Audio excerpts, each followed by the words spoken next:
बिस्मिल्लाहिर्रहमानिर्रहीम। अस्सलाम वालेकुम बच्चों। जी तो बच्चों हम पढ़ रहे थे पोल्यूशन के हवाले से। हमने पोल्यूशन का बेसिक इंट्रोडक्शन हमने ले लिया है कि पोल्यूशन होती क्या है।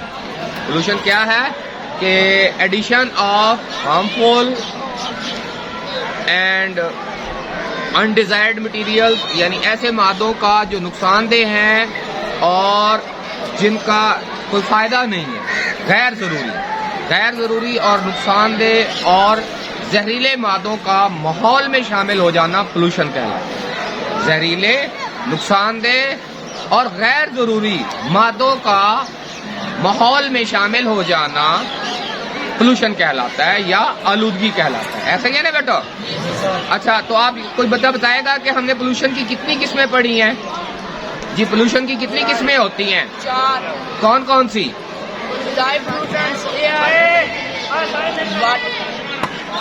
माहौल में बेटा तीन जो माहौल के 3 अज्जा हैं। माहौल के कितने अज्जा हैं? 3। Land, water, air. तो जब 3 अज्जा हैं तो पोल्यूशन भी 3 तरह की होगी। एक माहौल की पोल्यूशन होगी जो सबको कवर करती है। एनवायरमेंटल पोल्यूशन इन तीनों को कवर करती है। एनवायरमेंटल पोल्यूशन क्या है? एनवायरमेंटल पोल्यूशन इन तीनों को कवर करती है। ठीक है, पोल्यूशन का मतलब ये है कि addition of harmful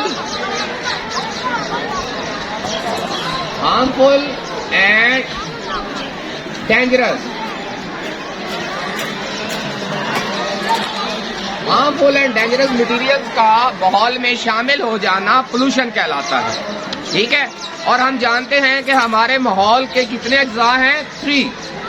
air, water and land, air and water.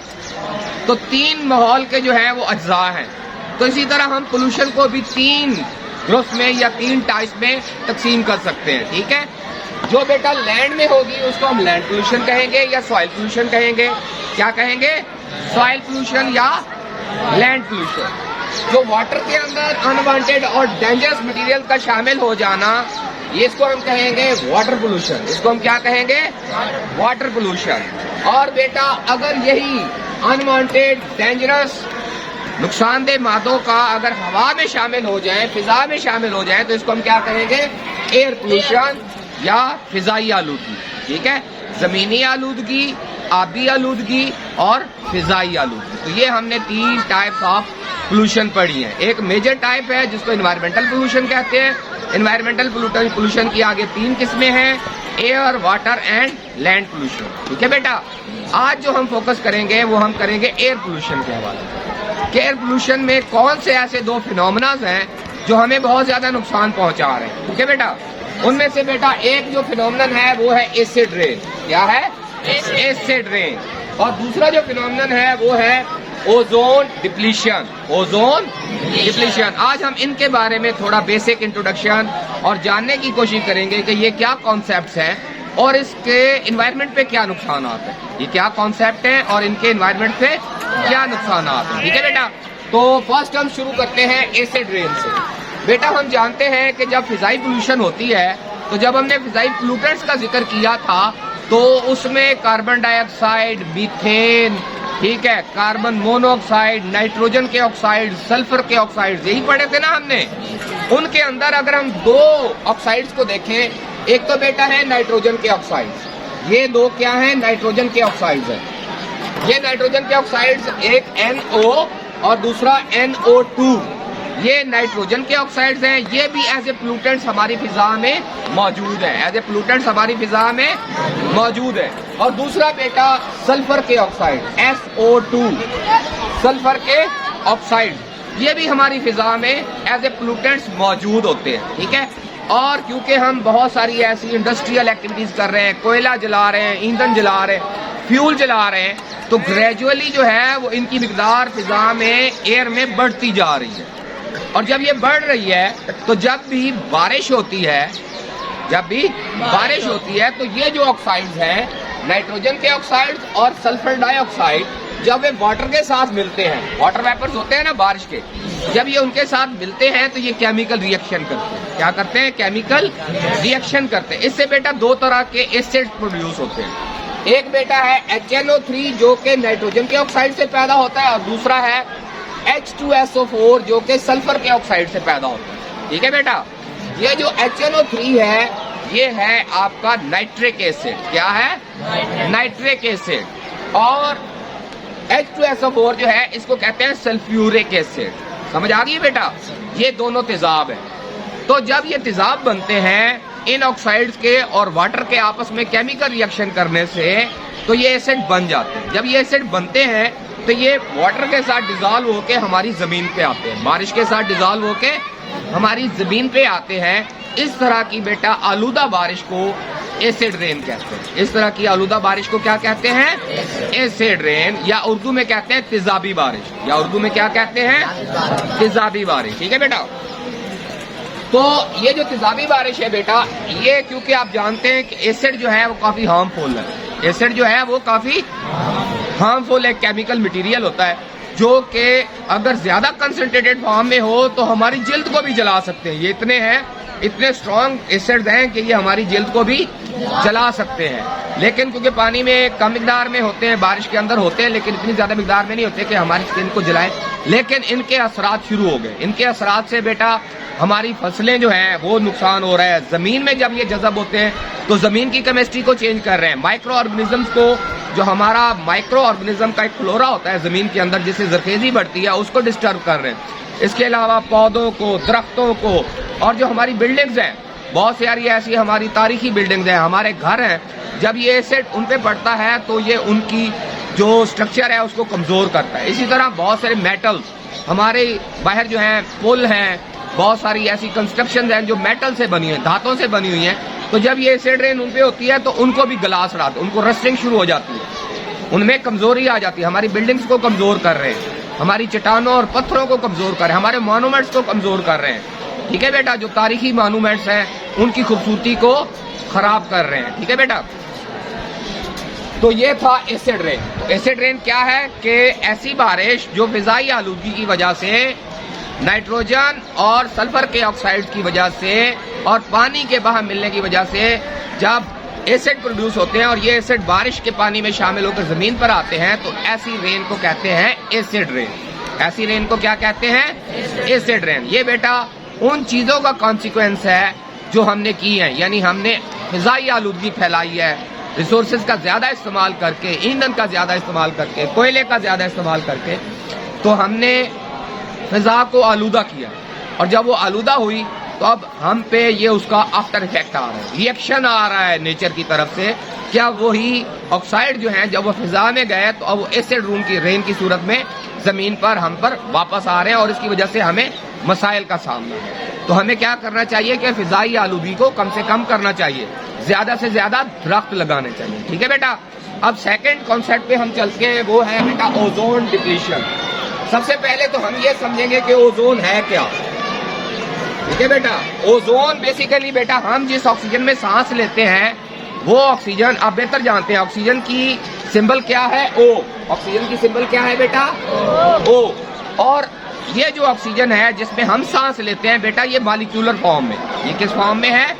Molecular form में होती है। और एक मॉलिक्यूल में 2 ऑक्सीजन के एटम होते हैं। जो हमारी फिजा जहाँ पे हम सांस ले रहे हैं जिस ऑक्सीजन में, जिसको हम as a body oxygen use करते हैं, वो बेटा होती है O2। यानी एक मॉलिक्यूल के अंदर कितने एटम्स होते हैं ऑक्सीजन के? 2।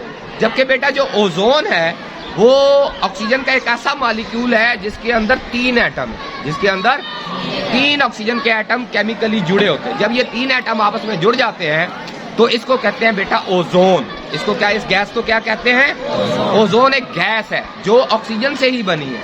ऑक्सीजन का एक ऐसा मॉलिक्यूल है जिसके अंदर 3 एटम होते हैं। ठीक है बेटा, ये जो है सॉरी, ये ओजोन जो है ये हमारी जो एटमॉस्फेयर है इसकी अपर लेयर में, एटमॉस्फेयर की अपर लेयर में मौजूद है। और इसी की वजह से हमारे स्काई का कलर ब्लू है। इसी की वजह से हमारे स्काई का कलर क्या है? आसमान का कलर ब्लू है। बेटा ये ओजोन की वजह से हमारे स्काई का कलर ब्लू जो है ये ओजोन की वजह से है। अगर जो खलाबाज जो खला में जाते हैं, जब वो एटमॉस्फेयर से ऊपर जाते हैं तो जो एक्चुअल हमारे स्काई का कलर है बेटा वो है ब्लैक। वो क्या है? ब्लैक कलर है। लेकिन क्योंकि हमारी कुरे अर्ज के गिर्द एक कुरे हवाई भी है, ठीक है, एक कुरे हवाई भी है जिसके अपर लेयर्स के अंदर ये ओजोन मौजूद है और ओजोन का कलर जो है वो ब्लू है। ओजोन का कलर क्या है? ब्लू है, इसलिए हमें स्काई ब्लू नजर आता है।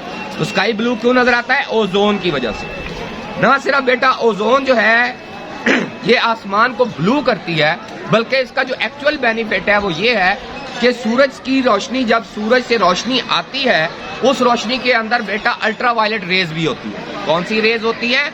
Ultraviolet rays. और अल्ट्रावायलेट रेज जो है वो जानदारों के लिए नुकसानदेह, जानदारों में वो कैंसर का बायस बनते हैं, जिल्द का कैंसर का बायस बनते हैं, आंखों की बीमारी का बायस बनते हैं। इसके अलावा वो हमारे जमीन का औसत दर्जा हरारत बढ़ाने में भी अहम रोल अदा करते हैं। ठीक है बेटा, ये जो अल्ट्रावायलेट रेज है जिनको यूवी रेज भी कहते हैं, क्या कहते हैं?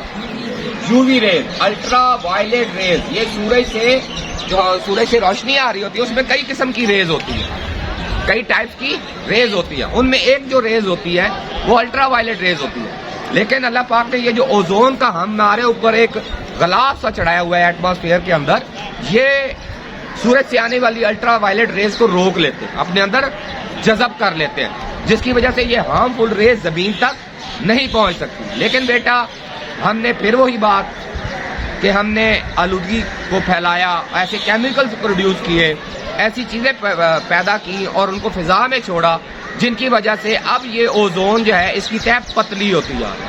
ओजोन की तह जो है वो पतली होती जा रही है और अल्ट्रावायलेट रेज, सूरज से आने वाली शुआएं अब उस तरह से फिल्टर नहीं होती, बल्कि उनकी कुछ मिकदार अब जमीन पे आना शुरू हो गई है और उसकी वजह से मसाइल बढ़ रहे हैं, उसकी वजह से मसाइल बढ़ रहे हैं। अब हम पढ़ते हैं, सीखते हैं कि वो कौन से ऐसी हमारी एक्टिविटीज हैं, वो कौन से ऐसे केमिकल्स हैं जो ओजोन डिप्लीशन का बायस बन रहे हैं, ओजोन की तह को पतला करने का बायस बन रही है।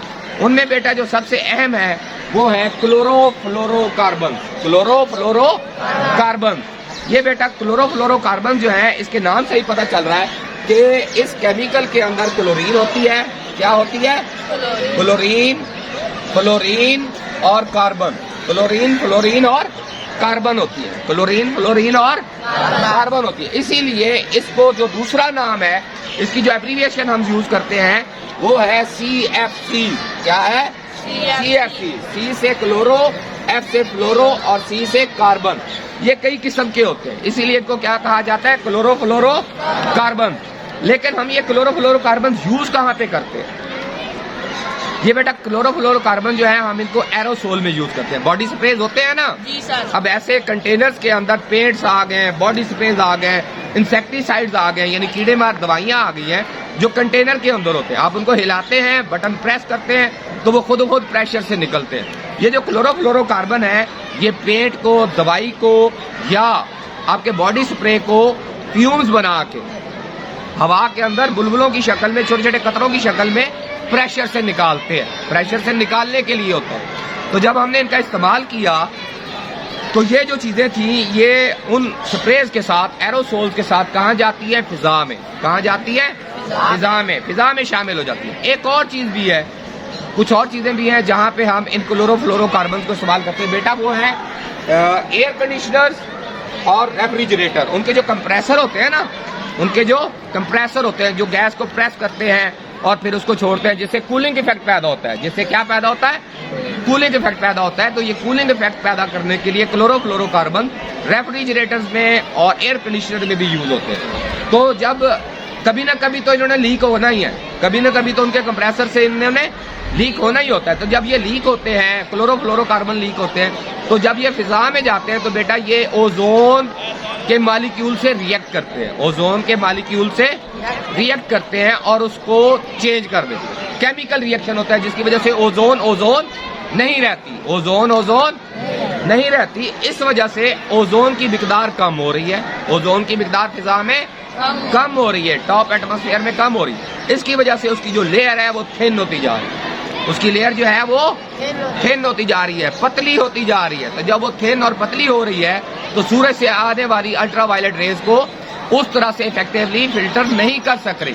तो जब फिल्टर नहीं कर सक रही तो वो रेज जमीन पे आ रही हैं और जमीन पे आने के बाद जो है वो जानवरों में स्किन कैंसर, आई प्रॉब्लम्स और इसके अलावा हमारे ग्लोबल वार्मिंग का बायस बन रही है। किसका बायस बन रही है? ग्लोबल वार्मिंग, स्किन कैंसर और आईज के प्रॉब्लम क्रिएट कर रही है। सो इसमें भी हमें बेटा ये सबक मिलता है कि हमें इन पोल्यूटेंट्स का इस्तेमाल कम से कम करना चाहिए। बहुत सारे ऐसे यूरोपियन कंट्रीज हैं या बहुत सारे ऐसे ममालिक हैं जिनके अंदर अब क्लोरोफ्लोरोकार्बन पर इस्तेमाल बैन कर दिया। इसी खतरे को मद्देनजर रखते हुए क्लोरोफ्लोरोकार्बन का इस्तेमाल बैन कर दिया गया है। अब कोई और अल्टरनेटिव तरीका एरोसोल बनाने के लिए इस्तेमाल किया जाता है। तो उम्मीद है बच्चों, हमने पोल्यूशन के हवाले से जो बेसिक इंट्रोडक्शन पढ़ा है और ख़ास तौर पे हमने एसिड रेन और ओजोन डिप्लीशन के हवाले से जो पढ़ा है, इनको आप ज़रूर रिमेंबर करेंगे, याद रखेंगे, इन फिनोमेनास को समझेंगे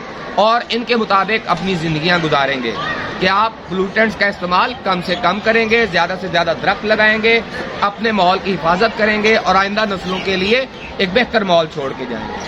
क्या ख्याल है, ऐसा करेंगे? चलें जी, बहुत शुक्रिया, thank you very much, Allah.